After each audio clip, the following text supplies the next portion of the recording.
Bab 271 Cao Feilong.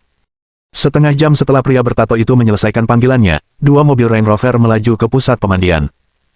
Tak lama kemudian, beberapa orang masuk. Pemimpinnya tidak lain adalah He Qiang dan Gao Tian. Ketika pria bertato itu mengetahui bahwa kedua bos geng Donglin telah tiba, dia langsung menatap Zhou Yu sambil tertawa terbahak-bahak. "Nak, tamatlah riwayatmu, geng Donglin tidak akan membiarkanmu pergi." Zhou Yu bersikap seolah-olah dia tidak mendengar apapun. Dia berdiri dengan tenang di dekat jendela, melihat keluar. Saat itu, He Qiang dan Gao Tian masuk bersama anak buah mereka. Pria bertato itu buru-buru berseru, "Bos besar, bos kedua, kalian akhirnya tiba." Gao Tian berkata dengan dingin, "Di mana pria yang menyakitimu?" Pria bertato itu dengan cepat menunjuk Zhou Yu di samping jendela. Gao Tian menoleh ke arah Zhou Yu, hampir saja meluapkan amarahnya tanpa berpikir panjang, namun kemudian tiba-tiba mendapati sosok itu agak familiar. Tepat pada saat itu, Zhou Yu berbalik. He Qiang dan Gao Tian langsung tercengang. Wajah Gao Tian berubah drastis. "Zhou, Zhou, itu kamu." Begitu Gao Tian berbicara, pria bertato itu benar-benar tercengang. "Bos kedua, kenapa? Kenapa kamu begitu sopan padanya? Dia telah menyakiti banyak saudara kita, habisi dia dengan cepat." Bang! Gao Tian langsung menendang wajah pria bertato itu. "Tutup mulutmu." Setelah berbicara, He Qiang dan Gao Tian bergegas dengan hormat kepada Zhou Yu. "Zhou, masalah ini adalah kesalahpahaman." Zhou Yu berkata dengan dingin. "Aku tidak di sini untuk mendengarkan permintaan maafmu. Apa yang terjadi dengan paviliun bambu? Di mana paviliun Master Sui Tianyu?" Kelopak mata He Qiang dan Gao Tian berkedut, melihat reaksi Zhou Yu, dia jelas memiliki hubungan yang dalam dengan Sui Tianyu.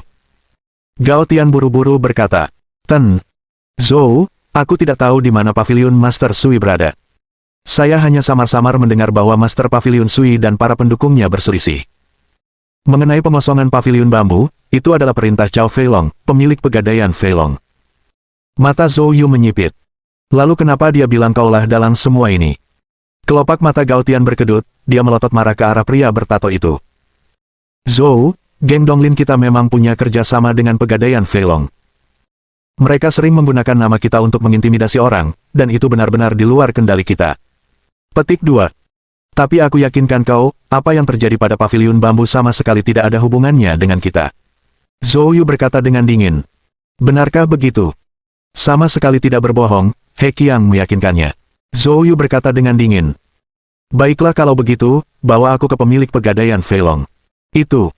He Qiang menunjukkan ekspresi ragu-ragu. "Zhou, pegadaian Feilong adalah anak perusahaan Dongsheng Group. Grup Dongsheng memiliki pendukung besar, kami tidak berani menyinggung mereka." Petik 2. Zhou Yu berbicara dengan ringan. "Maksudmu, kau berani menyinggung perasaanku?" He Qiang dan Gao Tian melonjak ketakutan, dan segera menggelengkan kepala. Tidak. Setelah itu, He Qiang menggertakkan giginya dan berkata, "Aku akan membawamu ke sana." Zhou Yu berdiri dan melangkah keluar. Sebelum pergi, dia berkata kepada pria bertato itu, "Jika satu barang dari paviliun bambu hilang, aku akan membongkar salah satu milikmu." Setelah berkata demikian, dia melangkah keluar. Pria bertato itu begitu ketakutan, ia hampir mengompol. Siapakah pemuda ini? Kok bisa dua bos besar geng Donglin begitu ketakutan di depannya? Pria bertato itu segera bangkit dan keluar untuk memerintah para juniornya agar mengembalikan barang-barang ke tempatnya semula. Di bawah bimbingan He Qiang dan Gao Tian, Zhou Yu segera tiba di kantor pusat pegadaian Feilong. Pada saat itu, Cao Feilong sedang berada di dalam ruangan pribadi sambil minum alkohol. Dia juga menggendong seorang wanita cantik dalam pelukannya. Akan tetapi, mata si cantik itu bengkak karena menangis, berulang kali meronta. Tepat pada saat itu, sekelompok besar orang menyerbu masuk. Pemimpinnya adalah He Qiang dan Gao Tian. Cao Feilong terkejut. "Saudara Qiang, Saudara Tian, angin apa yang membawa kalian ke sini? Mengapa kalian tidak memberitahu saya sebelumnya agar saya bisa keluar untuk menyambut kalian? Silakan duduk." Cao Feilong berkata dengan bersemangat. He Qiang dan Gao Tian memelototi Cao Feilong, lalu berpisah dan berdiri di kedua sisi saat Zhou Yu melangkah masuk. Begitu melihat Zhou Yu, wanita cantik yang dipegang Cao Feilong langsung berteriak minta tolong. "Zhou, selamatkan aku." Zhou Yu segera mengenalinya. Si cantik ini adalah sekretaris yang meneleponnya sebelumnya, sekretaris Sui Tianyu. Zhou Yu berkata dengan dingin. "Biarkan dia pergi." Cao Feilong tercengang. "Siapa kamu sebenarnya?" Mendengar ini, He Qiang melangkah maju dengan cepat, langsung menamparkan Cao Feilong. Tamparan itu membuat Cao Feilong terpental dan menghantam keras fitur air di dekatnya. Sementara itu, sekretaris cantik itu berlari sambil menangis ke sisi Zhou Yu.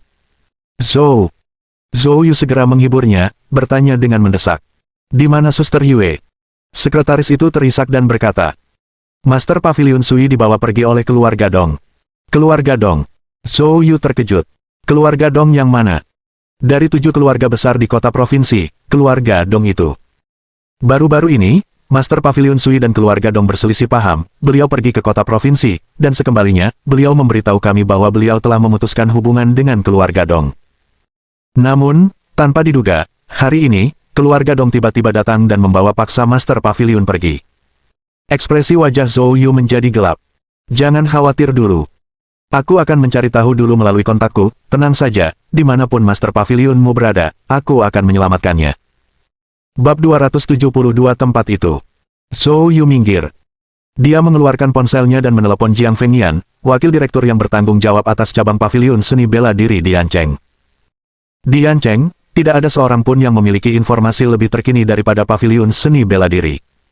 Zhou Yu, ada apa?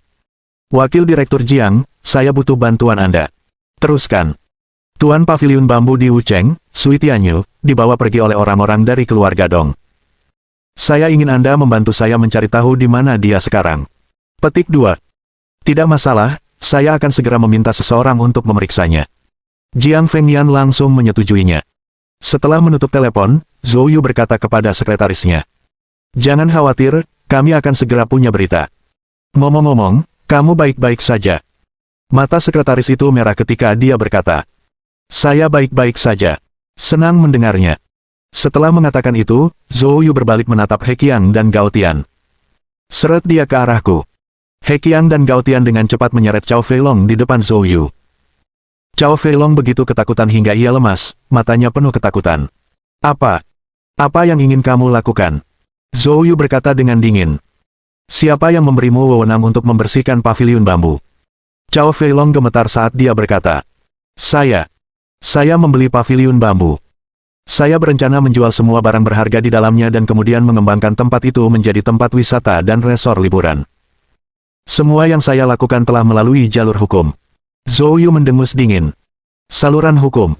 Apakah kamu punya tanda tangan Master Pavilion Sui? Ini. Cao Feilong kehilangan kata-kata. Jelas, Cao Feilong tidak mengatakan seluruh kebenaran. Zhou Yu hendak mendesaknya untuk mendapatkan jawaban ketika tiba-tiba, panggilan dari Jiang Fengyan masuk. Zhou Yu, aku sudah meminta seseorang untuk memeriksa, dan tidak ada berita tentang Sui Tianyu di kota provinsi. Sui Tianyu kemungkinan besar masih di Wucheng. Lihat, kelompok ke-6 dari pavilion seni bela diri sebenarnya ada di Wucheng, dan aku sudah memanggil pemimpin mereka, Feng Shaosheng, untuk membantumu. Petik 2. Mereka akan segera menghubungi Anda, dan kemudian Anda dapat mengarahkan mereka untuk menangani masalah tersebut. Zhou Yu mengungkapkan rasa terima kasihnya. Terima kasih, Wakil Direktur Jiang. Tidak apa-apa. Setelah menutup telepon, kurang dari 1 menit sebelum telepon Zhou Yu berdering lagi. Apakah ini Tuan? Zhou Yu berbicara. Halo, saya Feng Shaosheng, pemimpin kelompok ke-6 pavilion seni bela diri. Saya mengikuti perintah Wakil Direktur Jiang dan siap sedia melayani Anda. Di mana kamu sekarang sehingga aku bisa datang ke tempatmu? Saya di Pegadaian Feilong. Baiklah, aku akan sampai dalam 10 menit. Setelah menutup telepon, Zhou Yu tidak mau repot-repot membuang waktu lagi dengan Cao Feilong. Dia berkata pada He Qiang. Hubungi orang-orang kepala polisi, suruh mereka membawa Cao Feilong pergi, dan berikan tuntutan hukum kepadanya. He Qiang diam-diam menyeringai. Seorang penguasa dunia bawah diperintahkan untuk memanggil polisi. Itu adalah ide yang cukup bagus yang dipikirkan Zhou Yu. Namun dia tidak berani menunjukkan perlawanan dan segera menghubungi nomor kepala polisi. Tidak lama kemudian polisi dari Wucheng tiba. Tim tersebut dipimpin oleh seorang kapten. Saat melihat He Qiang dan Gao Tian, kapten polisi langsung terkejut. Bos He, Bos Gao, apa maksudnya ini? He Qiang dan Gao Tian batuk kering. Bawa dia pergi, selesaikan masalahnya, dan hukum dia sesuai kejahatannya, Gao Tian menunjuk Cao Feilong. Sang kapten tampak bingung lalu mengalihkan pandangannya ke Cao Feilong. Tuan Naga. Dia terkejut. Penguasa dunia bawah Yancheng, memanggil polisi untuk menangkap orang lain dari wilayah abu-abu. Ini sungguh aneh. Bos besar He, apa yang terjadi? Apakah kamu bercanda? Hentikan omong kosongmu, kata Gao Tian tegas. Jika saya menyuruhmu menangkap seseorang, tangkaplah mereka. Setelah kau menangkapnya, ingatlah untuk mencatat pengakuannya dan menghukumnya. Sang kapten terkejut. Oke. Kapten melambaikan tangannya, dan anak buahnya segera menangkap Cao Feilong dan memasukkannya ke dalam mobil. Belum sempat polisi pergi, 2 mobil Audi datang. 7 atau 8 orang keluar dari mobil dan melangkah masuk. Pemimpinnya adalah seorang pria parubaya, berusia sekitar 40-an. Mengikutinya ada beberapa pria yang lebih muda, namun sebagian besar berusia lebih dari 30 tahun. Zhou, aku Feng Shaosheng, pemimpin regu ke-6 Paviliun Bela Diri. Feng Shaosheng menghampiri Zhou Yu dengan sangat sopan dan membungkuk sedikit. Namun ekspresi orang-orang di belakangnya tidak sesopan Feng Shaosheng. Salah satu anggota tim bahkan berkata dengan dingin. Pemimpin regu, kita meninggalkan misi penting hanya untuk menemuinya. Feng Shaosheng dengan cepat menenangkan anggota timnya dan kemudian berkata dengan nada meminta maaf. Zhou, maafkan aku, kami baru saja menjalankan misi yang sudah lama kami ikuti. Semua orang tiba-tiba dikirim ke sini, jadi ada sedikit rasa frustrasi. Mohon dimengerti. Zhou Yu mengangguk. Kemudian dia menatap anggota tim itu dengan wajah tidak senang dan bertanya. Siapa namamu? Anggota tim itu menjawab dengan dingin. Sue Fan, bagaimana dengan itu?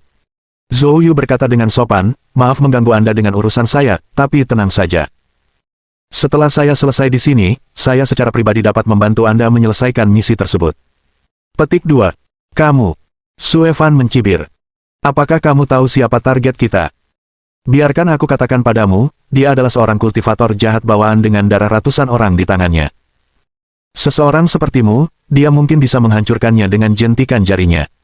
Begitu Sue Fan berbicara, Feng Shaosheng segera menghentikannya. Sue Fan, diam saja. Sue Fan dan rekan-rekan satu timnya, yang biasanya keluar dan menjalankan misi, mungkin belum pernah mendengar nama Zhou Yu. Tapi dia sudah melakukannya. Dikabarkan bahwa Zhou Yu telah membunuh guru surgawi Jin Dingtian. Meskipun Feng Shaosheng tidak sepenuhnya mempercayainya, dia tidak berani meremehkan Zhou Yu. Lagi pula, Wakil Menteri Jiang Fengnian lah yang meneleponnya. Zhou, Wakil Menteri Jiang memerintahkan kami untuk mengikuti perintah Anda. Perintahkan saja pada kami, kata Feng Shaosheng. Zhou Yu tidak berbasa-basi dan langsung ke pokok permasalahan. Aku butuh bantuanmu untuk menemukan keberadaan Sui Tianyu, Master Paviliun Bambu. Dia seharusnya masih berada di Wucheng. Petik 2. Sui Tianyu. Wajah Feng Shaosheng berubah. Ada apa? Tanya Zhou Yu. Feng Shaosheng berkata dengan ekspresi gelisah.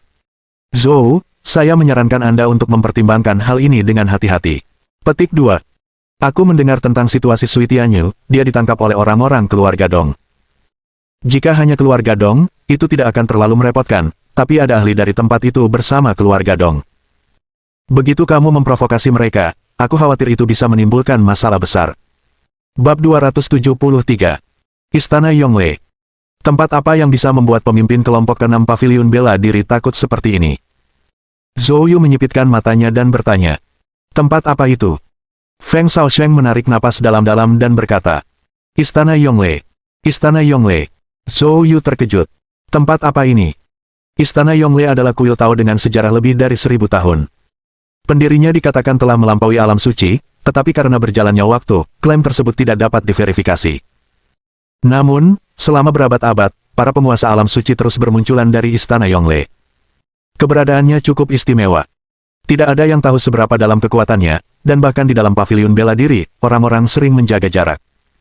Dan keluarga Dong memiliki hubungan yang dalam dengan seorang guru dari Istana Yongle. Setelah menangkap Sui Tianyu, mereka tidak meninggalkan Wucheng tetapi memanggil seorang guru dari Istana Yongle, dan sekarang mereka semua bersama. Petik 2. Siapa yang kau katakan dari keluarga Dong? Tanya Zhou Yu. Dong Minghao. Dia merupakan anak tertua ketiga dalam keluarga Dong, yang dikenal sebagai Tuan Ketiga Dong. Master Dong ketiga ini adalah pendukung utama Paviliun Bambu. Petik 2. Zhou Yu mengangguk dan berkata, Pemimpin Feng, tolong bawa aku menemui Sui Tianyu. Feng Shaosheng terkejut. Dia sudah bicara begitu banyak, bagaimana mungkin Zhou Yu tidak mengerti, atau bagaimana? Mengapa masih pergi mencarinya? Pada saat itu, Sue Fan tidak bisa menahan diri, dia berbicara. Zhou Yu, bagaimana kamu bisa begitu tidak tahu apa-apa? Bukankah pemimpin kita sudah cukup jelas? Dengan seorang guru dari Istana Yongle yang memimpin, bahkan jika kita bisa menyatukan seluruh kelompok keenam, kita mungkin tidak akan mampu menandingi seorang guru dari Istana Yongle. Apakah menurutmu kedatangan kita ke sana akan membawa perubahan? Zhou Yu melirik Xue Fan, lalu berkata dengan acuh tak acuh. Anda tidak perlu terlalu banyak berpikir. Saya hanya meminta Anda untuk memimpin jalan. Petik 2. Kamu tidak perlu bertarung. Anda. Xue Fan tidak dapat menahan diri untuk terus membalas, tetapi Feng Shaosheng menghentikannya. Feng Shaosheng menarik napas dalam-dalam lagi dan berkata, Zhou, aku bisa membawamu mencari Sui Tianyu, tapi mengingat keunikan Istana Yongle, aku harus menelepon wakil direktur Jiang untuk melapor. Petik 2. Zhou Yu mengangguk. Teruskan. Feng Shaosheng menyingkir dan memutar nomor telepon Jiang Fengnian. Wakil direktur Jiang, ini tuan. Zhou sekarang bersikeras mencari Sui Tianyu, tetapi dengan seorang guru dari Istana Yongle di sisinya, aku khawatir itu mungkin akan menyebabkan konflik antara paviliun bela diri kita dan Istana Yongle. Bagaimana menurutmu? Niat Feng Shaosheng adalah agar Jiang Fengnian mencoba membujuk Zhou Yu. Namun, Jiang Fengnian dengan santai berkata, kalau begitu bawa dia ke sana. Hah? Feng Shaosheng terkejut, tapi bagaimana kalau terjadi sesuatu? Jiang Fengnian terkekeh. Jangan khawatir, dia tidak akan terluka. Setelah menutup telepon, Feng Shaosheng tampak bingung. Apa maksudnya dengan dia tidak akan terluka? Mungkinkah wakil direktur Jiang berencana untuk diam-diam mengirim seseorang untuk melindungi Zhou Yu? Pasti itu dia. Feng Shaosheng menebak dalam hati. Zhou, lalu, silakan ikuti saya. Di bawah kepemimpinan Feng Shaosheng, Zhou Yu dan kelompoknya tiba di sebuah villa bernama Teluk Erfu. Tempat itu luasnya lebih dari 1000 hektar. Di dalamnya, pegunungan dan taman, paviliun dan menara semuanya hadir, sangat mewah. Di dalam sebuah ruangan di villa, Dong Minghao sangat marah. Di depannya terbaring seorang wanita. Wanita ini tak lain adalah Sui Tianyu. Pada saat ini, tubuh Sui Tianyu hampir seluruhnya berlumuran darah, tampak sangat mengerikan. Dong Minghao berkata dengan marah. Sialan, jalan ini, dia lebih baik bunuh diri daripada menyerah padaku. Kamu pikir bunuh diri bisa menyelamatkanmu? Wanita yang aku inginkan, bahkan jika dia melangkahkan satu kakinya di istana neraka, aku akan menyeretnya keluar. Rumor yang berkembang adalah bahwa Sui Tianyu adalah kekasih seorang tokoh penting dari kota provinsi di belakangnya. Faktanya, ini tidak sepenuhnya rumor. Dong Minghao memang tokoh penting di balik Sui Tianyu. Dia memang mendambakan Sui Tianyu, tetapi karena beberapa pertimbangan, dia tidak pernah berhasil. Kini, beberapa perubahan dalam keluarga Dong telah menghapuskan semua rintangan yang dihadapi Dong Minghao. Oleh karena itu, dia sangat ingin memaksakan diri untuk memiliki Sui Tianyu. Namun yang mengejutkannya, Sui Tianyu memiliki karakter yang sangat bersemangat. Untuk menjaga kesuciannya, dia memotong semua arteri di tubuhnya, hingga hampir mati kehabisan darah. Beruntungnya, Dong Minghao telah memanggil seorang guru dari Istana Yongle, yang berhasil menyelamatkan nyawa Sui Tianyu. Akan tetapi, saat ini, napasnya sangat lemah, dan tubuhnya penuh luka, membuat Dong Minghao tidak mungkin melanjutkan apa yang diinginkannya. Kemudian, seorang lelaki tua botak berjubah Tao, memegang semangkuk kaldu obat hitam kental, sedang merawat Sui Tianyu. Baiklah, itu saja. Pria tua botak itu meletakkan mangkuknya. Dong Minghao bersemangat dan buru-buru bertanya. Tuan Chang Hui, bagaimana kabar jalang ini sekarang? Saya telah menggunakan obat rahasia dari Istana Yongle. Luka-lukanya seharusnya pulih dalam waktu tidak lebih dari setengah hari. Petik 2. Setengah hari. Dong Minghao berkata dengan bersemangat. Bagus sekali, Tuan Chang Hui, obat rahasia dari Istana Yongle memang luar biasa. Guru Chang Hui tersenyum tipis, berjalan ke samping, duduk bersila, dan mulai bermeditasi. Sementara itu, Dong Minghao menatap Sui Tianyu di tempat tidur dengan senyum sinis. Jalang, saat kau bangun nanti, aku akan menyiksamu dengan benar. Membayangkan Sui Tianyu hancur di bawahnya membuat darah Dong Minghao mendidih. Tetapi, tepat pada saat itu, Guru Chang Hui tiba-tiba membuka matanya. Seseorang telah masuk. Bab 274. Telapak tangan yang mengerikan. Guru Chang Hui baru saja selesai berbicara. Ledakan. Sebuah ledakan besar. Pintu ruangan itu terbanting hingga terlepas dari engselnya. Kedua pengawal Dong Minghao bereaksi sangat cepat, langsung terbang dan beraksi dalam sekejap, menghalangi pintu terbang itu. Retakan. Pintunya hancur berkeping-keping. Pada saat itu, sesosok muncul di ambang pintu. Itu Zhou Yu. Di bawah pimpinan Feng Shaosheng, Zhou Yu datang ke tempat ini. Saat dia mendekati halaman, indera ketuhanannya mendeteksi Sui Tianyu. Melihat Sui Tianyu berlumuran darah, amarah di hati Zhou Yu meledak. Dia langsung menyerang. Saat itu, matanya menyala karena marah. Dong Minghao berteriak dengan marah. Siapa kamu sebenarnya? Mata Zhou Yu dingin. Apakah kamu melakukan ini padanya? Dong Minghao tertegun sejenak, sebelum berteriak dengan marah. Kamu di sini untuk Sui Tianyu. Apa hubungan dia denganmu? Dong Minghao telah lama menganggap Sui Tianyu sebagai wanitanya dan tidak tahan memikirkan bahwa dia mungkin memiliki pria lain. Zhou Yu berkata dengan suara dingin. Aku akan bertanya sekali lagi, apakah kau yang melakukan ini padanya? Bajingan, berani menyentuh wanitaku, bunuh saja dia. Dong Minghao bukanlah target yang mudah, dan dia langsung memerintahkan bawahannya untuk bertindak. Kedua penjaga itu langsung menyerang Zhou Yu. Kedua lelaki ini adalah ahli bawaan pada level penyempurnaan tubuh. Tinju mereka berdenyut dengan gangjin, kuat dan kekar, jelas-jelas memiliki dasar yang kuat dalam keterampilan mereka. Menghadapi serangan gabungan kedua pria ini, Zhou Yu tidak menghindar atau menghindar, malah membiarkan tinju mereka mendarat di tubuhnya. Tepat saat tinju mereka hendak mengenainya, sebuah hantu kuali emas melintas. Bersenandung. Suara benturan logam yang teredam bergema. Mata Guru Chang Hui menunjukkan keheranan saat dia segera berteriak. Hati-hati. Akan tetapi, saat itu Zhou Yu sudah melancarkan aksinya. Dia dengan santai menyerang dengan telapak tangannya. Kedua lelaki itu bersamaan meludahkan darah, tubuh mereka terpental mundur. Bang! Tubuh mereka terbentur keras ke dinding di belakang mereka. Mereka bahkan tidak sempat berteriak sebelum tewas akibat benturan. Sosok Guru Chang Hui berkelebat, muncul di depan Zhou Yu. Dia menatap Zhou Yu dengan dingin. Keahlianmu dalam teknik kuali emas sungguh luar biasa, selain Master Surgawi Jin Ding Tian. Aku belum pernah mendengar ada orang lain yang mampu menyempurnakannya hingga tingkat ini. Siapa sebenarnya kamu? Zhou Yu tidak menjawabnya, tetapi malah berkata dengan dingin. Anda dari Istana Yongle, bukan? Masalah hari ini adalah urusanku dan keluarga Dong, dan tidak ada hubungannya dengan Istana Yonglemu. Lebih baik kamu tidak ikut campur, kalau tidak, kamu akan menanggung akibatnya. Petik 2. Kilatan cahaya dingin melintas di mata Guru Chang Hui. Anak yang sombong sekali. Tidak seorang pun berani bersikap begitu lancang di depan istana Yongle kita. Aku benar-benar ingin melihat konsekuensi seperti apa yang bisa kau berikan padaku. Sambil berbicara, Guru Chang Hui mulai bergerak. Dia meletakkan satu tangannya secara vertikal di depan dadanya, membungkuk sedikit ke depan, lalu telapak tangannya perlahan mendorong ke arah Zhou Yu. Tindakan sederhana ini entah bagaimana menyampaikan bahaya besar bagi Zhou Yu. Mata Zhou Yu berkilat kaget.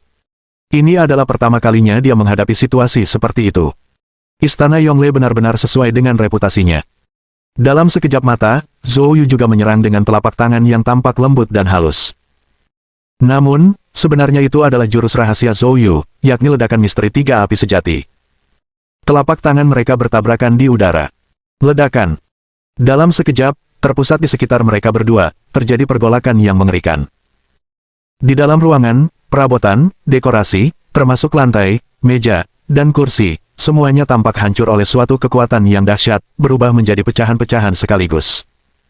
Sosok Zhou Yu terlempar, menghantam dinding ruangan dan menciptakan celah, tubuhnya mendarat di halaman sebelum akhirnya berhenti.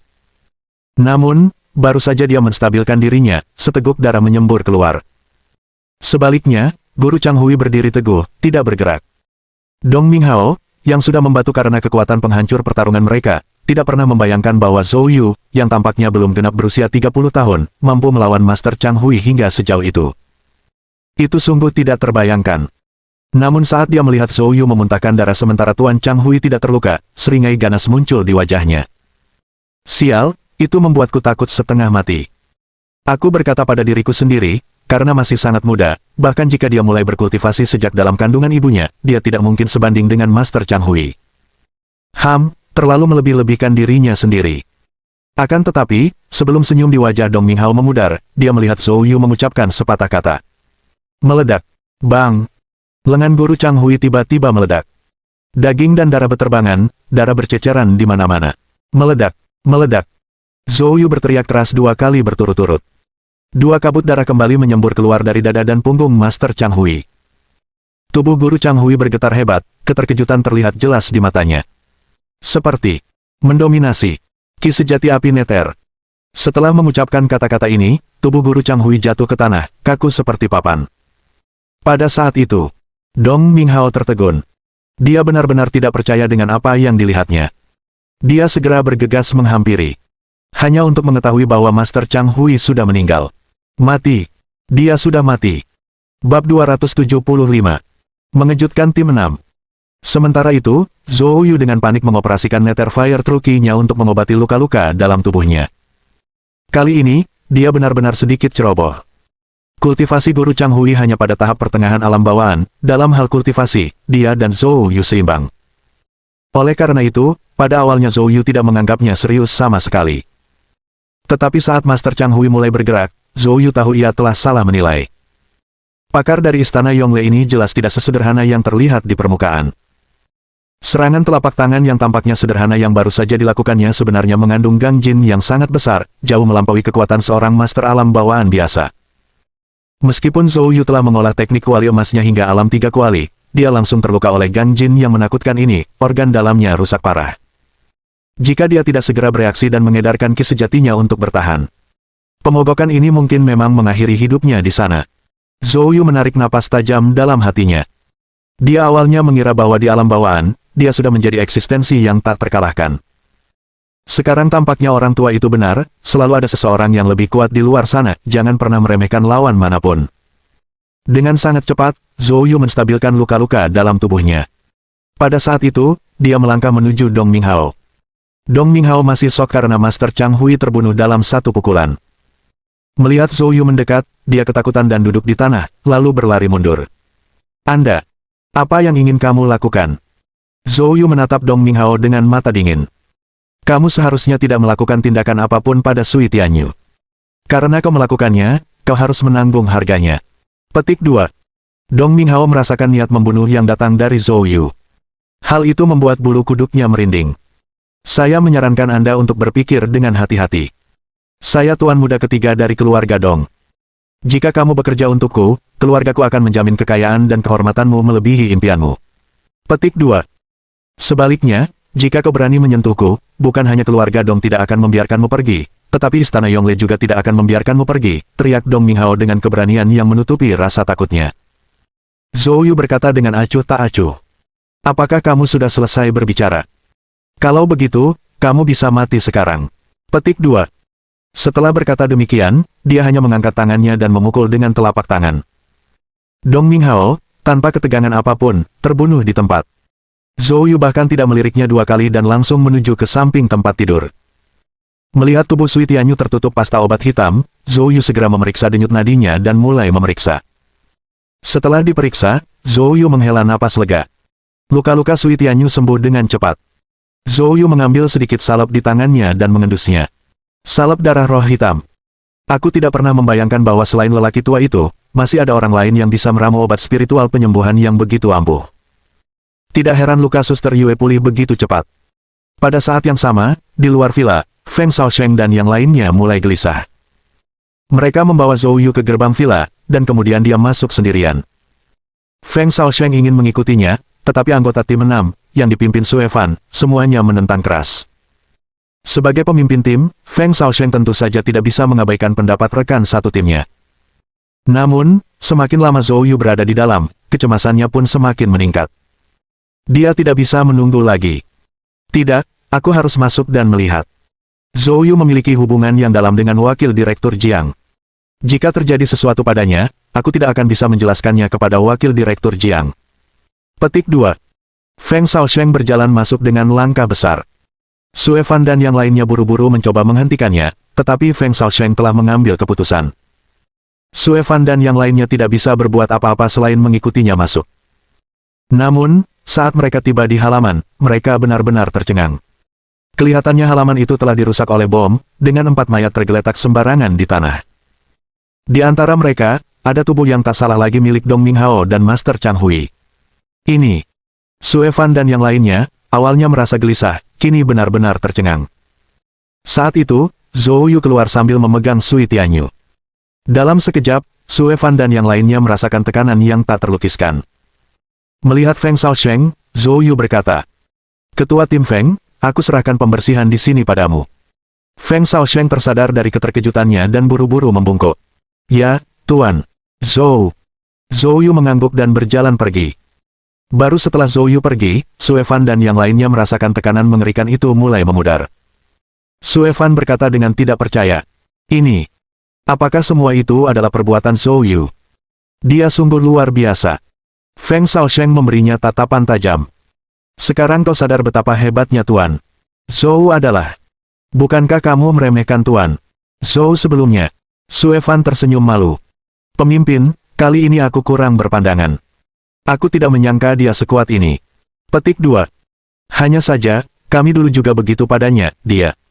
Dia tidak akan menyimpan dendam, kan? Feng Shaosheng menggelengkan kepalanya. Apakah menurutmu dengan kekuatannya, dia akan menganggap kita serius? Di masa depan, tundukkan kepala dan tunjukkan kerendahan hati. Jangan berpikir bahwa hanya karena kamu bersama pavilion bela diri, kamu lebih tinggi dari orang lain dan memandang rendah mereka. Petik 2. Ya. Sue Fan dan yang lainnya segera mengangguk setuju. Di tempat lain, Zhou Yu, membawa Sui Tianyu, kembali ke Villa Li Meng. Li Meng ngeri melihat Sui Tianyu tampak seperti ini, wajahnya memucat. Saudara Zhou, apa yang terjadi pada saudari Sui? Zhou Yu menggelengkan kepalanya. Dia baik-baik saja. Pada saat itu, Sui Tianyu terbatuk pelan dan kemudian perlahan membuka matanya. Zhou Yu, di mana aku? Sui Tianyu bertanya dengan lemah. Bab 276. Masa lalu Sui Tianyu. Zhou Yu tersenyum dan berkata, di rumah Li Meng. Jangan khawatir, kamu baik-baik saja sekarang. Sui Tianyu menoleh dan melirik luka di tubuhnya.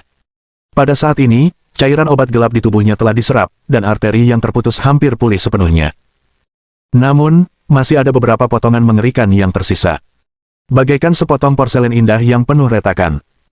Melihat tubuhnya berubah seperti ini, Sui Tianyu menutup matanya, dan air mata jatuh satu demi satu dari sudut matanya. Meski dia tidak berbicara, siapapun bisa melihat dia sangat sedih.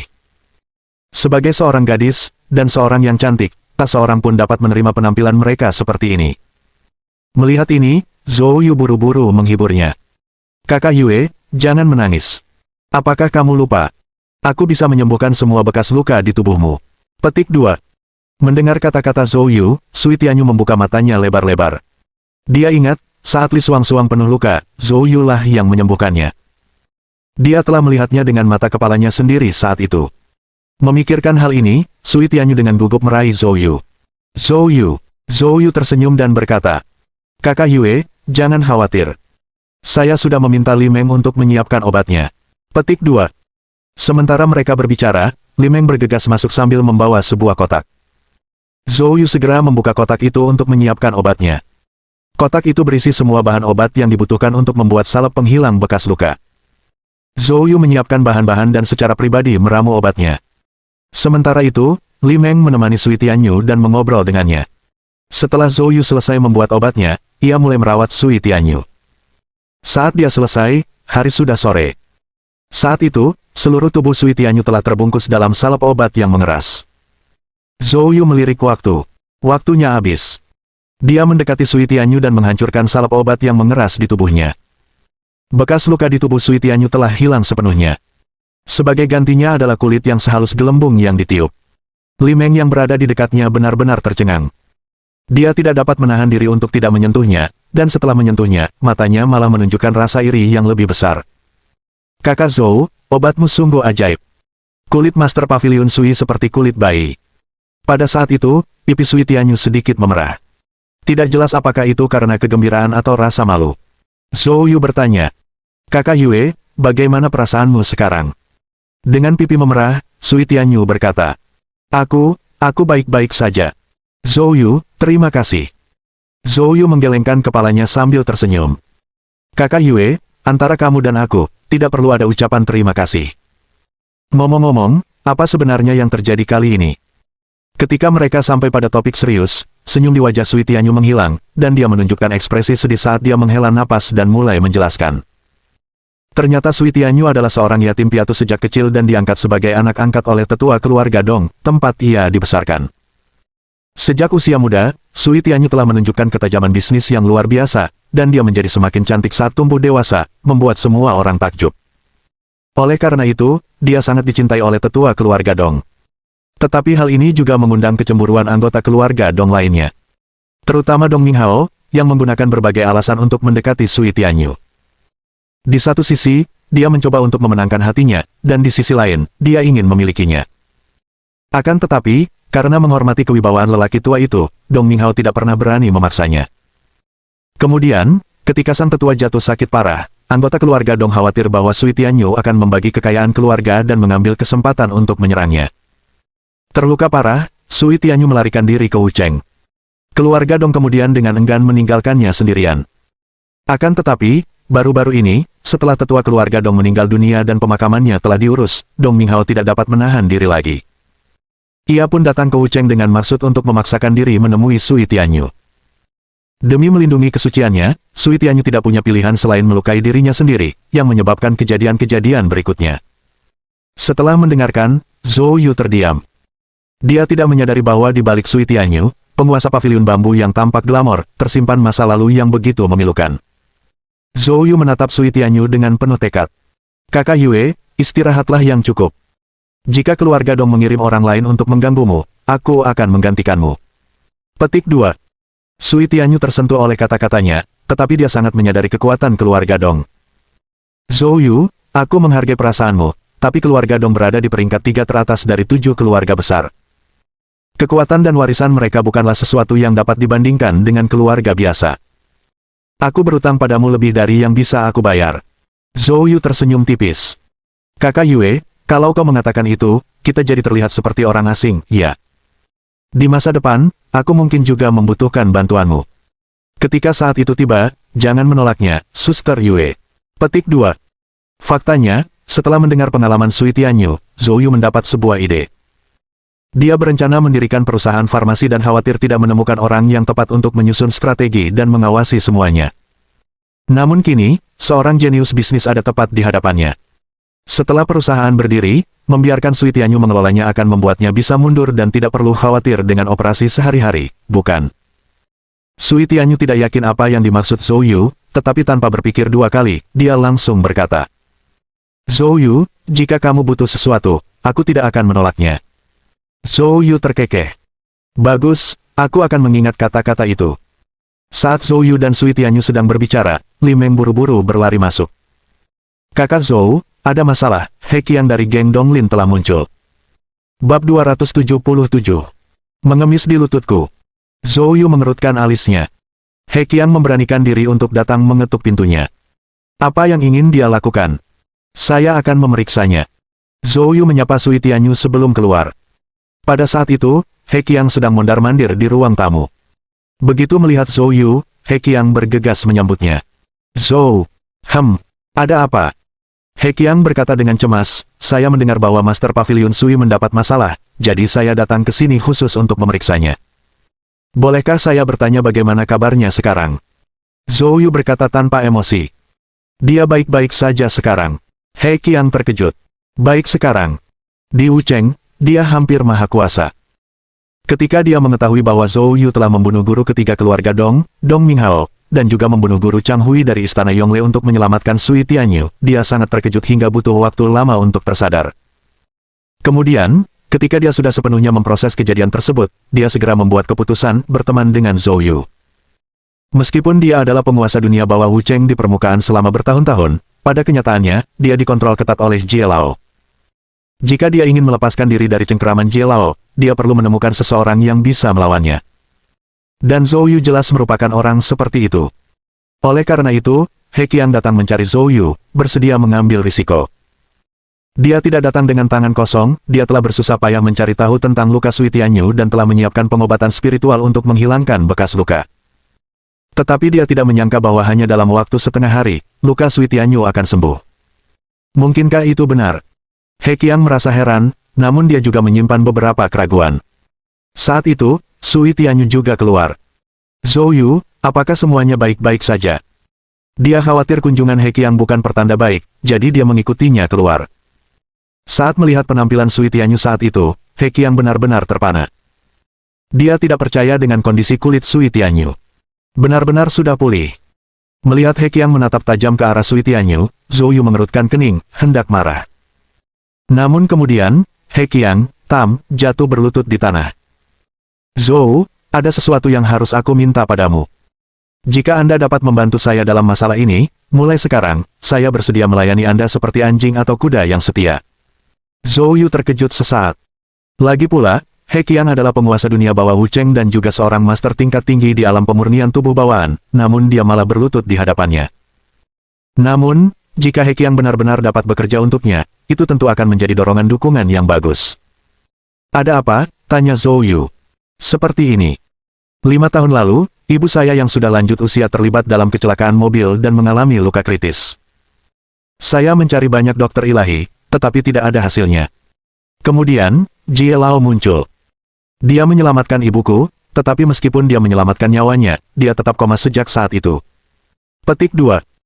Jie Lao berkata kepadaku bahwa selama aku melayaninya dan menuruti perintahnya, dia menjamin ibuku akan bangun setelah 10 tahun, dan bahkan memperpanjang hidupnya. Saat itu, saya tidak punya pilihan lain selain tunduk padanya. Tapi aku selalu curiga dia menggunakan cara licik terhadap ibuku. Zhou, keterampilan medismu sangat mendalam, aku mohon, tolong selamatkan ibuku. He Qiang tiba-tiba mulai bersujud kepada Zhou Yu. Zhou Yu tidak menyangka bos dunia bawah Wu Cheng ini ternyata adalah anak yang berbakti. Dia tidak dapat menahan rasa hormatnya yang baru terhadap He Qiang. Bawa aku menemui ibumu. Hebat. He Qiang bersyukur. Zhou, ibu saya saat ini berada di rumah sakit pertama Wu Cheng, mohon berkenan ikut dengan saya. Zhou Yu mengatakan pada Sui Tianyu untuk tenang dan pergi ke rumah sakit pertama bersama He Qiang. Dalam perjalanan, Zhou Yu bertanya, siapa Jie Lao? He Qiang berbicara dengan ekspresi yang rumit. Saya tidak tahu banyak tentangnya, tapi kekuatannya tak terduga. Sepertinya dia memiliki banyak guru tingkat tinggi di alam bawaan yang melayani di bawahnya. Meskipun aku melakukan perintahnya, aku belum pernah bertemu dengannya. Selama ini, aku hanya bertanggung jawab untuk mengumpulkan pengobatan spiritual untuknya. Petik 2. Setelah mendengar penjelasan He Qiang, Zhou Yu juga menunjukkan ekspresi berpikir. Tampaknya Jie Lao ini bukan karakter yang sederhana. Oh, ngomong-ngomong, kali ini Liu Zong mengundang geng Donglin kita untuk menghadapi Zhu Sanlong, itu ide Jie Lao. Mata Zhou Yu menyipit. Dia tidak berkata banyak lagi. Tak lama kemudian, keduanya tiba di rumah sakit pertama Wu Cheng. Di unit perawatan intensif VIP, Zhou Yu menemui ibu He Qiang yang sudah lanjut usia. Dia adalah seorang wanita tua berusia lebih dari 80 tahun, dengan kepala penuh rambut keperakan. Dia dihubungkan ke monitor detak jantung, yang menunjukkan detak jantungnya stabil, tanpa masalah, tetapi dia terbaring diam, tampak seolah-olah sedang tidur nyenyak. He Qiang memegang erat tangan ibunya. Ibu saya sudah berada dalam kondisi ini selama hampir 5 tahun sekarang. Zhou Yu mengangguk, berjalan mendekati ibunya, dan memeriksa denyut nadinya. He Qiang memperhatikan Zhou Yu dengan gugup. Setelah beberapa saat, Zhou Yu mengangkat alisnya. Dia diberi obat bius. Bab 278. Amarah. Apa? He Qiang terkejut sebelum ekspresi terkejut dan marah menyebar di wajahnya. Zhou, bisakah Anda menjelaskan lebih lanjut? Zhou Yu mulai berbicara. Ada sejenis ki sejati yang beracun di dalam tubuhnya, tersembunyi di dalam sistem sarafnya, yang menyegel sarafnya. Dengan kata lain, selama 5 tahun terakhir, pikirannya jernih dan dia menyadari dunia luar, tetapi dia tidak mampu mengendalikan tubuhnya sendiri. Selain itu, ki sejati yang beracun ini terus-menerus mengikis esensi vital dan jiwanya. Jika ini terus berlanjut, saya khawatir dia tidak akan hidup lebih dari 3 tahun. Petik 2. Mendengar ini, wajah He Qiang dipenuhi rasa tidak percaya. Jika apa yang dikatakan Zhou Yu benar, maka dia tidak dapat membayangkan betapa besar penderitaan yang dialami ibunya selama 5 tahun terakhir. Seseorang yang dapat dengan jelas merasakan dunia luar tetapi tidak mampu mengendalikan tubuhnya sendiri. Rasanya seperti terjebak dalam sangkar yang tidak bisa digerakkan. Siksaan mental semacam itu, kebanyakan orang mungkin tidak akan bertahan sebulan tanpa menjadi gila. Pada saat ini, He Qiang mendidih karena amarah. Siapa mereka, dan mengapa mereka menyiksa ibuku seperti ini? Saat dia berbicara, dia tiba-tiba menyadari sesuatu. Kebencian yang mendalam terpancar di mata He Qiang, lalu dia menoleh ke arah Zhou Yu dengan tatapan memohon. Zhou, aku mohon padamu, tolong selamatkan ibuku dulu. Zhou Yu mengangguk. Ya, tapi karena sudah diracuni begitu lama, butuh waktu lebih dari sesaat baginya untuk bangun. Kita harus membawanya kembali bersama kita, jika kita meninggalkannya di sini, dia mungkin tidak akan pernah bangun seumur hidupnya. He Qiang mengerti apa yang dimaksud Zhou Yu. Dia segera menjawab. Aku akan mengantar ibuku pulang sekarang juga. Dia memanggil bawahannya, siap untuk membawa ibunya pergi. Namun saat itu, beberapa dokter berjas putih masuk. Orang tua yang memimpin mereka berteriak dengan suara tegas. Kalian ini siapa? Siapa yang mengizinkanmu masuk ke sini? He Qiang menjawab dengan dingin. Saya anak pasien, mengapa saya tidak bisa masuk? Dan kamu, aku belum pernah melihatmu sebelumnya. Siapa kalian? Mata lelaki tua itu berkedut sedikit, tetapi ekspresinya tetap dingin. Kami telah dipekerjakan secara khusus oleh Tuan Jie untuk mengobati ibumu. Petik 2. Pasien butuh kedamaian dan ketenangan untuk pulih, dan meskipun Anda putranya, Anda tidak boleh mengganggunya sembarangan. Kami akan segera memberikan obatnya, jadi Anda harus segera pergi. Zhou Yu mencibir. Pengobatan. Kurasa yang kau maksud adalah racun. Wajah lelaki tua itu berubah. Omong kosong. Dan siapa kamu yang bisa mengatakan omong kosong seperti itu di sini? Pada saat ini, hati He Qiang berkobar karena amarah. Orang tua bodoh, apa yang telah kau lakukan pada ibuku? Jika kau tidak menjelaskannya hari ini, aku akan melumpuhkanmu di sini dan sekarang juga. Petik 2. He Qiang melesat maju, mengulurkan tangan, dan mencengkeram leher lelaki tua itu, mengangkatnya dengan kekuatan kasar. Tindakan ini membuat orang lain ketakutan. Seorang dokter yang berdiri di belakang berbalik dan berlari keluar.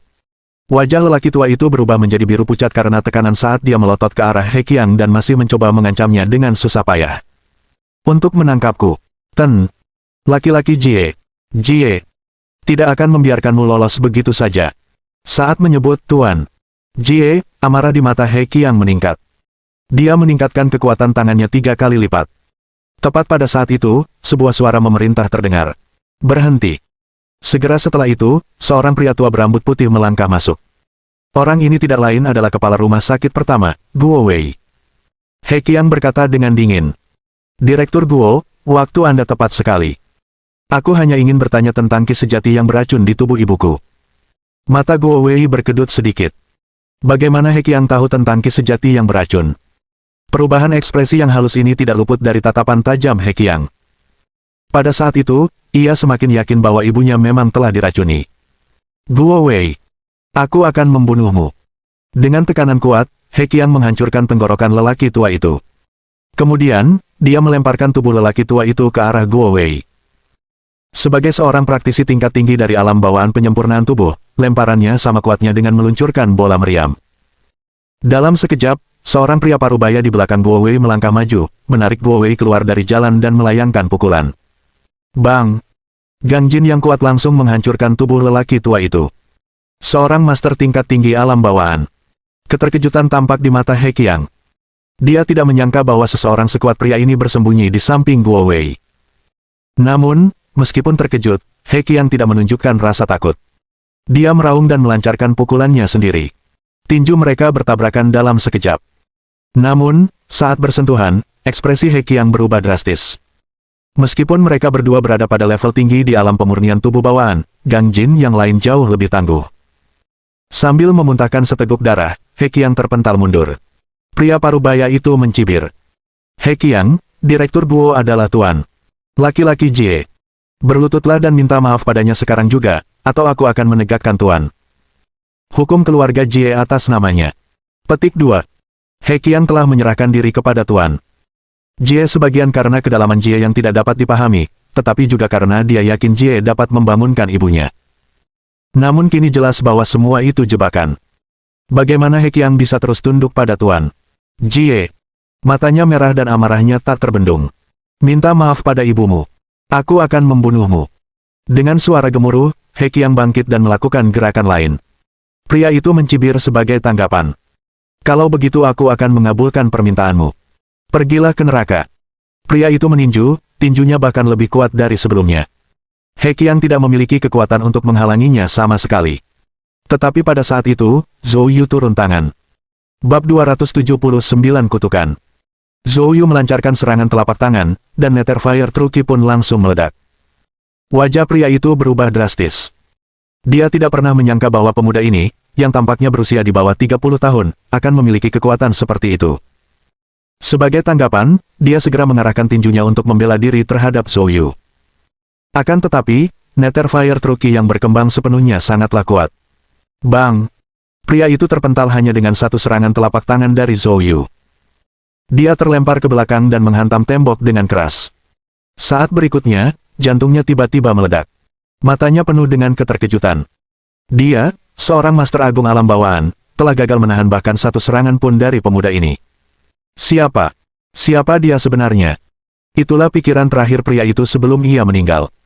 Melihat pria itu terbunuh, He Qiang dipenuhi rasa terima kasih.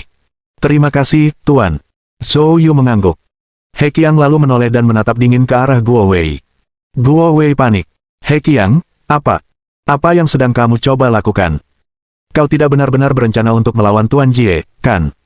He Qiang tidak berbicara, dia hanya mengangkat kakinya dan menendang. Bang! Guo Wei terpental akibat tendangan, muntah seteguk darah di udara, lalu jatuh keluar pintu dan pingsan. He Qiang tahu bahwa kejadian hari ini tidak dapat dirahasiakan, dan Tuan Jie akan segera mengetahuinya. Dengan kekuatannya saat ini, dia tidak sebanding dengan Master Jie. Namun dia tidak menyesal. Dia hanya khawatir pada ibunya. He Qiang berkata dengan hormat kepada Zhou Yu. Zhou, aku mempercayakan penyakit ibuku kepadamu. Petik 2. Jika sesuatu terjadi padaku di masa depan, aku bertanya pada Tuan Zhou untuk memastikan ibuku sembuh, meski aku tak ada lagi. Geng Donglin akan berhutang budi padamu dan akan melayanimu tanpa lelah. Petik 2. Zhou Yu tersenyum tipis. Jangan khawatir, kalau Tuan Jie itu berani menunjukkan wajahnya, aku akan menemuinya. Silakan bawa ibumu kembali dulu, detoksifikasinya akan membutuhkan pengobatan spiritual, jadi mulailah bersiap. Dengan itu, Zhou Yu menuliskan resep. He Qiang, seolah-olah telah diberi harta karun, dengan hati-hati menyimpan resep itu dan pergi bersama ibunya. Dan Zhou Yu pun berangkat turun ke bawah. Namun, saat ia hendak keluar dari gedung rumah sakit, tiba-tiba, sebuah suara terdengar. Zhou Yu. Zhou Yu menoleh dan melihat seorang pria parubaya dengan wajah penuh kegembiraan berjalan ke arahnya. Zhou Yu, itu benar-benar kamu. Kukira aku salah mengira orang lain itu kamu. Kapan Anda datang ke Wucheng? Kenapa kamu tidak memberitahuku? Pria parubaya ini tak lain adalah ketua grup Dongfang, LV Fang. Zhou Yu tidak menyangka akan bertemu LV Fang di sini. LVG, aku baru berada di Wucheng kurang dari 3 hari. Aku sangat sibuk sehingga aku tidak ingin mengganggumu. Petik 2. Apa maksudmu dengan mengganggu, bukankah kamu terlalu formal? Bagaimana kalau begini, setelah aku mengantar Bibi Qiao ke dokter, kita pulang ke rumahku bersama-sama dan minum-minum sampai kenyang malam ini. Zhou Yu bertanya dengan rasa ingin tahu. Apa yang terjadi pada Bibi Qiao?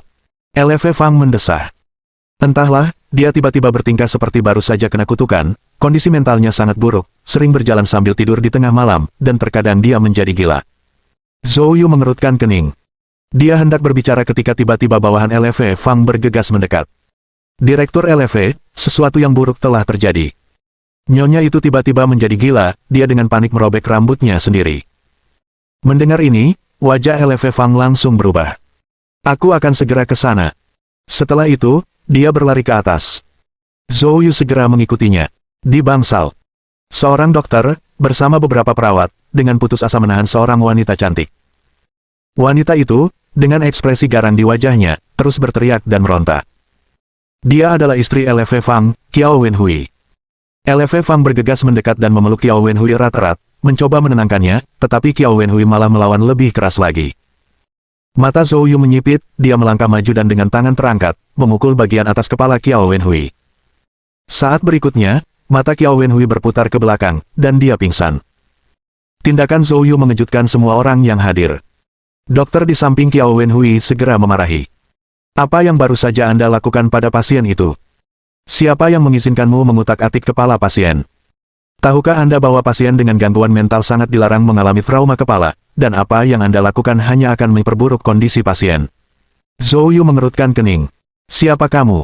LV Fang dengan cepat berkata. Zhou Yu, dia adalah pakar psikiatri terkemuka di rumah sakit pertama, nama belakangnya adalah Li. Direktur Li, ini Zhou Yu, saudara baik saya. Dia juga berpengetahuan luas dalam bidang kedokteran, dan keterampilan medisnya adalah yang paling hebat yang pernah saya lihat. Petik 2. Alis Direktur Li berkerut. Dia sangat menyadari siapa LV Fang. LV Fang sangat menghormati pemuda ini, mungkinkah pemuda ini memiliki suatu kemampuan yang luar biasa? Direktur Li memandang ke arah Zhou Yu. Apakah Anda mengerti gangguan kejiwaan? Zhou Yu menjawab. Jawaban ini tampaknya tidak memuaskan Direktur Li. Dia berkata dengan tegas. Gangguan kejiwaan seringkali berkaitan dengan otak, organ tubuh manusia yang paling rumit. Dengan pemahaman yang dangkal saja, bagaimana mungkin kamu berani mengambil tindakan gegabah seperti itu? Petik 2. Zhou Yu melirik Direktur Li, lalu berkata dengan acuh tak acuh. Kamu mungkin benar, tapi dia tidak sakit, dia telah dikutuk dengan mantra. Mantra. LV Fang dan Direktur Li keduanya terkejut. Kemudian, Direktur Li mengerutkan kening. Omong kosong. Ini adalah rumah sakit terbaik di Wucheng, tempat ilmu pengetahuan, bukan untuk penipu seperti Anda. Petik 2. Keluar. Bab 280. Mematahkan kutukan. Menghadapi omelan Direktur Li, Zhou Yu tidak tergerak dan malah menatap ke arah LV Fang. LV Fang sangat menyadari betapa tangguhnya Zhou Yu. Dia tentu saja tidak menganggap Zhou Yu sebagai seorang penipu jalanan. Sarafnya langsung tegang. Zhou Yu, apa sebenarnya teknik kutukan yang kamu bicarakan? Bisakah Anda memecahkannya? Apakah Bibi Qiao akan dalam bahaya? Teknik kutukan ini sebenarnya adalah sejenis sihir. Faktanya, sihir itu memiliki beberapa kemiripan dengan sihir yang pernah dialami putramu, LVK. Petik 2. Begitu mendengar kata sihir, wajah LV Fang berubah drastis. Mungkinkah orang yang menargetkan anak dan istri saya adalah orang yang sama? Zhou Yu mengangguk. Kita tidak bisa mengesampingkan kemungkinan itu. Bagaimana kalau begini, aku akan pergi melihat rumahmu sebentar lagi. Ya. LV Fang menjawab dengan cepat. Kalau begitu, Zhou Yu, istriku. Bibi Qiao terkena teknik kutukan tingkat rendah. Saya bisa menyelesaikannya, jadi jangan khawatir. Petik 2. LV Fang memohon dengan mendesak. Zhou Yu, kalau begitu aku harus meminta bantuanmu. Di samping, Direktur Li melihat Zhou Yu dan LV Fang berbicara serius dan alisnya berkerut dalam. Direktur LV, kau benar-benar ingin membiarkan penipu jalanan ini bermain-main. Di dunia ini, sihir apa, teknik kutukan apa yang ada? Ini jelas hanya tipuan untuk menipu orang. Petik 2. Zhou Yu berbicara dengan acuh tak acuh. Hanya karena Anda belum melihatnya, bukan berarti itu tidak ada. Bukalah matamu lebar-lebar dan perhatikan dengan seksama. Kata Zhou Yu, lalu dia mendekati Qiao Wenhui, mengulurkan tangannya dan meletakkannya tepat di atas alisnya. Kemudian, dia mengaktifkan Nether Fire True Key, perlahan memasuki lautan pikiran Qiao Wenhui. Sesungguhnya, di dalam lautan pikirannya, ada tanda kejahatan hitam. Tanda hitam ini adalah penyebab utama kekacauan mental Qiao Wenhui. Nether Fire True Key milik Zhou Yu memiliki efek penekan yang sangat kuat terhadap roh jahat. Di bawah tekanan Nether Fire True Key, tanda jahat secara bertahap dipaksa keluar dari lautan pikiran Qiao Wenhui. Saat Zhou Yu memberikan perawatan, LV Fang dan yang lainnya menatap Zhou Yu dengan saksama. Mula-mula raut wajah Direktur Li muram, mengira LV Fang bersikap terlalu sembrono, meragukannya namun mempercayai seorang penipu jalanan. Dia ingin melihat tipu muslihat apa yang akan dilakukan penipu jalanan ini. Saat itu, pola hitam tiba-tiba muncul di dahi Qiao Wenhui. Direktur Li terkejut. Apa ini? Alergi kulit. Sementara Direktur Li dipenuhi keraguan, tiba-tiba, pola hitam itu tampak menjadi hidup, berkedip terus-menerus. Beberapa detik kemudian, pola hitam itu berubah menjadi beberapa gumpalan uap hitam yang muncul dari kulit Qiao Wenhui dan terbang menuju jendela. Zhou Yu mendengus dingin. Mencoba melarikan diri. Dia melambaikan tangannya dengan gagah, dan ki sejati meledak dari telapak tangannya, langsung menguapkan uap hitam menjadi ketiadaan. Pada saat ini, Direktur Li sudah tercengang. Setelah bertahun-tahun berpraktik sebagai dokter, dia belum pernah menyaksikan tontonan seperti itu. Itu sungguh tidak terbayangkan. Namun Zhou Yu tampak sangat tenang saat berbicara. Baiklah, kutukan di dalam Bibi Qiao telah dibersihkan. LV Fang bergegas datang untuk memeriksa kondisi Qiao Wenhui dan memang, Qiao Wenhui tampak berbeda, ekspresi wajahnya benar-benar rileks, seolah-olah dia sedang tertidur. Sudah lebih dari setengah bulan sejak LV Fang melihat wajah istrinya begitu rileks. Saat itu, Qiao Wenhui perlahan membuka matanya. LV Fang bertanya dengan cepat. Wenhui, bagaimana perasaanmu sekarang? Saya merasa seperti baru saja mengalami mimpi buruk. Apa yang terjadi padaku? Qiao Wenhui tidak mengingat kejadian sebelumnya. LV Fang buru-buru menceritakan kejadian terkini kepada Qiao Wenhui. Qiao Wenhui tercengang. Dia tidak percaya mimpi buruk itu nyata. LV Fang segera meyakinkannya. Tidak apa-apa, semuanya sudah berakhir sekarang. Wenhui, ini Zhou Yu, yang kuceritakan padamu. Pada saat ini, wajah Qiao Wenhui penuh dengan rasa terima kasih. Zhou Yu, terima kasih. Zhou Yu tersenyum. Bibi Qiao, sama-sama. Qiao Wenhui menggenggam erat tangan LV Fang dan berkata. Lao LV, kamu harus benar-benar berterima kasih kepada Zhou Yu. LV Fang segera menjawab. Tentu saja, Saudara Zhou, jika ada sesuatu yang Anda butuhkan bantuan saya di masa mendatang, sampaikan saja. Aku tidak akan ragu untuk mendaki Gunung Pedang atau terjun ke Lautan Api. Petik 2. Zhou Yu tersenyum tipis. Saudara LV, kamu baru saja mengatakan aku bersikap seperti orang asing, nah itu baru benar-benar bersikap seperti orang asing. LV Fang tertawa terbahak-bahak. Baiklah, baiklah, jangan jadi orang asing. Zhou Yu mengangguk. Sebelumnya, saat menghilangkan kutukan, aku mengambil kesempatan untuk memeriksa dan sekarang aku dapat memastikan bahwa orang yang sama bertanggung jawab atas serangan Bibi Qiao dan LV Kai. Namun, teknik kutukan di dalam Bibi Qiao sangat sederhana, hanya efektif pada orang biasa, sehingga sulit melacak siapa yang mengutuknya. Sekarang, kita hanya bisa melihat apakah kita bisa menemukan petunjuk apapun di rumahmu. LV Fang dengan cepat menjawab. Zhou Yu, kalau sekarang waktunya, ayo kita kembali dan melihat-lihat. Oke, Zhou Yu mengangguk. Dia juga penasaran siapa yang mengincar keluarga LV. Baru setelah Zhou Yu dan LV Fang pergi, Direktur Li akhirnya tersadar dari keterkejutannya. Melihat sosok Zhou Yu yang menjauh, ekspresi rumit terlintas di wajahnya. Mohon dukungan dari omom ante-ante sekalian, buat subscribe atau sharekan novel Mimin ke Facebook kalian, agar channel Mimin bisa terus berkembang. Dengan begitu, Mimin bisa lebih semangat untuk up novel seru lain ke depannya. Buat teman-teman yang sudah subscribe dan sharekan novel Mimin, Mimin ucapkan terima kasih sebanyak-banyaknya.